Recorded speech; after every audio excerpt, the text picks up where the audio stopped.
à tous, je m'appelle Domitille, je suis la RMEB de chimie pour l'année 2023-2024 et on se retrouve dans cette deuxième vidéo sur la chimie organique. Cette fois-ci, on va s'intéresser aux réactions sur les aldéhydes et les cétones. Alors, c'est une partie du cours qui a beaucoup de réactions et c'est normal que ça vous fasse peur au début, mais chaque réaction a des caractéristiques qui sont très précises et en général, on vous donne plein d'indices pour que vous puissiez très vite savoir de quelle réaction on parle et vous rappeler un peu quelles sont les caractéristiques de chaque réaction. Ici, bon, là, ça vous spoil un peu parce que j'ai déjà rajouté une petite partie sur ajout d'un hydrure, mais qu'est-ce qui nous dit exactement qu'on a affaire à l'ajout d'un hydrure? On a plusieurs indices. Premièrement, le plus gros indice, c'est qu'on utilise du NaBH4. Et le NaBH4, et quand on a dans nos réactifs une cétone ici, là, tout de suite, on doit penser ajout d'un hydrure. Le deuxième indice, un peu moins important, c'est le pH acide qui va être nécessaire dans notre réaction. On va voir pourquoi. Donc, comment se passe une réaction d'ajout d'un hydrure? En fait, votre H- qui est ici, qui va être relié d'ailleurs à un BH4 ici, puisque là on a un BH4, mais ça peut également être de l'AlH4. Là, ce H- va aller attaquer le carbone électrophile de la cétone, ici c'est une cétone, et ça va permettre ici de rabattre la liaison sigma sur l'atome d'oxygène. Et on va obtenir, au terme d'une première étape, ce résultat, où on a l'hydrogène qui provient du NaBH4 qui est lié au carbone, et un atome d'oxygène chargé moins. Ça, on n'aime pas trop. Donc, ce qu'on va faire, c'est qu'on va avoir une étape dans un milieu acide. C'est pour ça que c'est très utile qu'on ait un milieu acide ici. Et on va protoner notre oxygène. Ici, on est heureux, c'est parfait. On a un oxygène qui est protoné. Et là, c'est exactement ce qui se passe. On va avoir un atome d'hydrure qui va attaquer le carbone électrophile. Hop, ça se rabat là.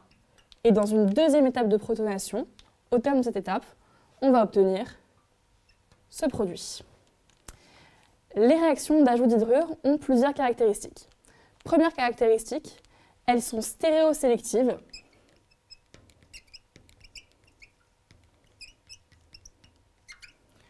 En milieu biologique.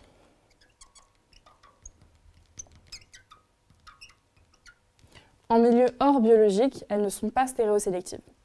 La deuxième caractéristique, c'est qu'on peut avoir soit NaBH4, soit LiAlH4. Et dans le cas où on a LiAlBH4, il faut faire très attention parce que même si c'est un excellent réducteur et donc qu'il peut à peu près réduire tout, il ne tolère pas les solvants protiques. Ça veut dire que dès qu'on a un solvant, comme par exemple ici l'eau, qui peut potentiellement sceller les protons, LiAlH4 ne fonctionne pas.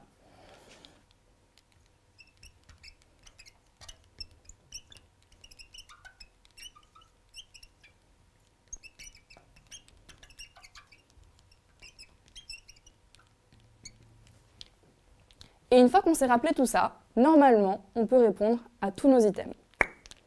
Voyons voir ça. Alors, est-ce qu'il s'agit d'une réaction de protonation du carbone? Pas du tout, pas du tout. Une protonation, c'est l'ajout d'un proton, donc d'un ion H+. Ici, c'est vraiment pas ça. On a l'ajout d'un hydrure, donc H-, au niveau de ce carbone. La seule protonation qui se produit ici, c'est la protonation de cet oxygène, là, pour qu'il ne porte pas une charge moins. Donc c'est complètement faux. C'est un ajout d'hydrure. Alors, ensuite, est-ce que seul l'hydrogène 1 provient du NaBH4? Eh bien, même si là, l'item paraît très péremptoire, on pourrait se dire « Oh mon Dieu, c'est faux », c'est complètement vrai. Ici, on obtient, par rapport à cette molécule-là, on obtient deux nouveaux hydrogènes, l'hydrogène H1 et l'hydrogène H2. L'hydrogène H1 va provenir de ce premier mécanisme. On a un hydrure qui s'ajoute à ce niveau-là sur le carbone électrophile. Mais l'hydrogène 2 provient non pas du NaBH4, mais de la deuxième étape, qui est une étape de protonation due au milieu acide. Donc c'est bien vrai, H1 provient du NaBH4 et H2 provient de la protonation en milieu acide. Ensuite, item de cours, pur cours, on vous demande si en milieu biologique cette réaction est stéréosélective. Effectivement, elle est stéréosélective en milieu biologique. Cela est dû au fait qu'en milieu biologique, ce sont des enzymes qui réalisent la réaction. Et comme les enzymes ont une conformation qui est très précise, on ne peut pas être aussi libre qu'on l'est là hors milieu biologique. Ensuite, on vous demande est-ce qu'on aurait obtenu le même produit avec un pH basique? Eh bien non. Pourquoi? On aurait bien pu faire cette première étape, pas de souci, avec un NaBH4. Mais ici, si on avait un milieu basique, on n'aurait pas de protons disponibles qui pourraient aller protoner cet hydrogène. Donc non, ça n'aurait pas été possible. Dernière question. On aurait pu remplacer NaBH4 par LiALH4. Alors, au premier abord, on pourrait se dire oui, parce qu'effectivement, en plus, LiALH4 est un excellent réducteur qui marche encore mieux que NaBH4. Sauf que, on a un problème. Ici, on vous dit qu'on est dans de l'eau. Et l'eau est un solvant protique. Par conséquent, on ne peut pas utiliser LiALH4 dans ce cas-là. Dommage. Et on se retrouve avec une correction qui nous donne les items B et C. J'espère que ça vous aura aidé à mieux comprendre les réactions sur, en tout cas, cette réaction d'ajout d'hydrure. Et on se retrouve tout de suite pour la seconde réaction sur les aldéhydes et les cétones. Et nous arrivons déjà au bout de nos questions de chimie organique. Je sais que vous êtes terriblement tristes. Et pour notre dernière question et notre dernière réaction, on va étudier une condensation sur une amine primaire. Alors déjà, qu'est-ce qu'une amine primaire? C'est une amine, N, sous forme RNH2. C'est pas RRNH, c'est RNH2. Ça, c'est une amine primaire. Qu'est-ce qui nous permet de nous dire qu'on a bien affaire à une condensation sur une amine primaire? C'est déjà le fait qu'on réagisse avec RNH2 et c'est ce produit, vraiment ce produit-là est typique d'une réaction de condensation avec une amine primaire, condensation entre une cétone et une amine primaire. Donc à partir de ce moment-là, on peut commencer à réfléchir à quel mécanisme on va avoir.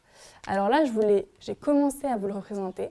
Donc on commence avec notre RNH2 et notre cétone. Et c'est important de commencer notre réaction avec une caractéristique très importante de ce mécanisme, c'est qu'on doit être en catalyse acide faible. Et donc, ça fait que là, on va avoir un AH qui se promène. Il est là, il est dans notre milieu. Et en fait, on va commencer notre réaction par tout d'abord l'attaque du doublet non-liant de RNH2 sur le carbone électrophile. Ça, c'est une étape d'addition. On ajoute le carbone électrophile, le RNH2 sur le carbone électrophile. Et en même temps, comme en fait là, vous allez avoir la double liaison qui se rabat sur l'oxygène, normalement, votre oxygène porterait une charge moins. Et c'est là qu'intervient la base faible, l'acide faible qu'on a ici. Il va aller protoner notre eau, comme ça, on aura bien un OH. Et en revanche, là, le NH2, comme il a donné un doublet non-liant au carbone électrophile, il se retrouve avec une charge plus, puisqu'il a un électron en moins. Ensuite, deuxième étape, on va aller changer nos charges. Ça veut dire que là, hop, ce qui va se passer, c'est que le H qui était ici, il va aller se rajouter sur le OH. Un DH. Pourquoi est-ce qu'on fait ça? Parce que vous l'avez vu normalement dans la première vidéo, le OH il part très difficilement d'une molécule parce qu'il n'est pas du tout stable sous forme H-. Et du coup, on préfère le faire partir sous forme H2O. Et c'est ce qui se passe ici. Regardez, là, on a un groupement partant qui est sous forme H2O+, parce que du coup, votre O forme 3 liaisons. Et il va pouvoir partir de la molécule. C'est une étape d'élimination.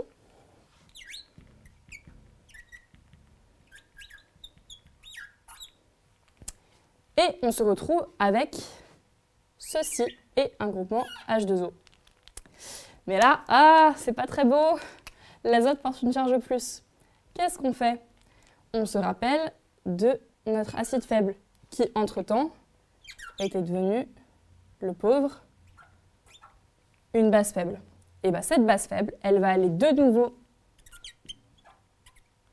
capter son proton pour retourner à la fin à l'état de AH+.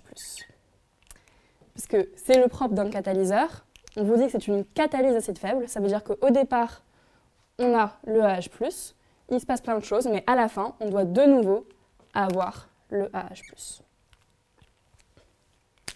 Et là, c'est magnifique. Après cette étape d'acide-base, on obtient bien un beau produit de condensation avec une amine primaire qui s'appelle une imine. Et là, alors, on a déduit d'autres caractéristiques de notre réaction. Premièrement, le mécanisme. Ici, addition, élimination. On a donc bien un mécanisme d'addition, élimination.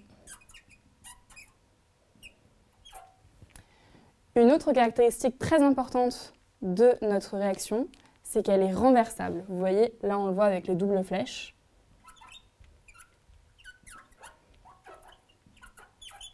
On peut tout à fait prendre une imine et revenir à une cétone avec une amine primaire. Et la dernière caractéristique, c'est qu'elle est équilibrée.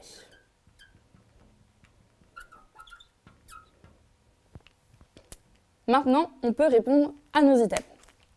Premièrement, est-ce que cette réaction a un mécanisme d'addition-élimination? C'est exactement ce qu'on a vu. C'est bien vrai. Il faudrait que je me trompe de sens pour mon stylo. Ensuite, est-ce que le doublement liant de l'azote remplit la pi sigma de la liaison carbone-oxygène? Exactement. Alors, c'est un peu plus complexe. Enfin, c'est un peu complexe, je conçois. Mais vous avez votre doublement liant qui est rempli d'électrons. Comme ça. Et en fait, il va aller, hop, remplir la pi sigma antiliante de la liaison carbone-oxygène. Et quand on remplit une orbitale moléculaire antiliante, ça la casse. Donc c'est exactement ce qu'il se passe ici, dans notre addition.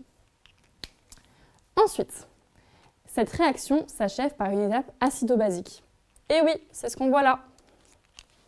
Là, vous voyez bien qu'il faut que notre catalyseur récupère son proton. Et donc, à la fin, on termine par le catalyseur qui récupère son proton. C'est complètement vrai. Ensuite, l'eau est un produit annexe de la réaction. Oui, complètement, regardez. C'est pas parce qu'on ne le représente pas là qu'il n'existe pas. Parce qu'en soi, comme notre solvant c'est l'eau, si à chaque fois on mettait l'eau dans nos produits, bon, c'est pas très utile. Mais on voit bien, si on analyse le mécanisme, que l'on forme de l'eau. Donc, c'est effectivement un produit annexe de la réaction. Et dernièrement, est-ce que cette réaction est possible à pH neutre? Non, parce que pourquoi? Une condensation d'amine primaire doit toujours se faire à un pH compris entre 4 et 6. Pourquoi? Parce que c'est la limite de pH où on peut bien avoir une protonation du OH sans avoir une protonation de l'amine primaire. Si on a une protonation de l'amine primaire, elle aura beaucoup plus de mal à attaquer notre carbone. Et c'est pour ça qu'on ne peut pas la faire en catalyse acide forte. Il faut absolument que ce soit une catalyse acide faible. Donc, on doit le faire à pH compris entre 4 et 6 et on ne peut pas avoir un pH supérieur parce que sinon on ne peut plus protoner le OH. Donc, c'est impossible. Oula, à pH neutre, cette réaction n'est pas possible. Voilà, j'espère que ça vous aura aidé à comprendre un peu mieux les condensations aux amines primaires et en général, pour cette vidéo, les réactions sur les aldéhydes et cétones. Si vous avez des questions, vraiment n'hésitez pas à les poser sur le forum ou à venir nous voir en GT ou en souk, on est là pour vous. Et je vous souhaite bon courage pour vos révisions. N'hésitez pas à révisionner la vidéo si vous en avez besoin. Et voilà, à bientôt!